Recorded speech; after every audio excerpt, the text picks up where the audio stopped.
Мы решили сами разработать такое приложение, работать с работодателями, проводить ему тренинги по пониманию инвалидности, чтобы они создавали у себя на рабочих местах доступную среду.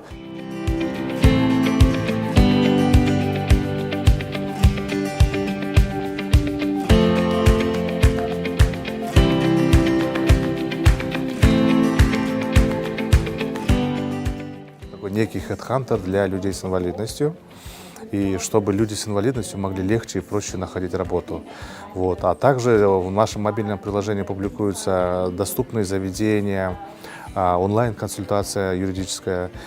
Также есть информация по трудовому законодательству. Если, например, соискатель столкнулся с какой-то проблемой, то он может найти какую-то базовую информацию касательно его работы.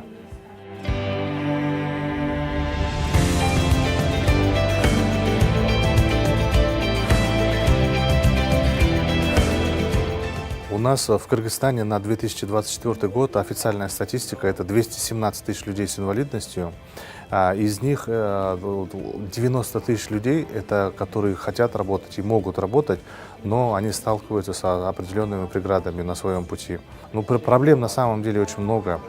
Это и отсутствие инклюзивного образования, отсутствие доступной среды, неработающая трудовая квота размером в 5%. Да? Она как бы у нас на законодательственном уровне есть, но ее сложно осуществить. Мы сейчас хотим не ждать, когда там что-то будет, какое-то изменение извне.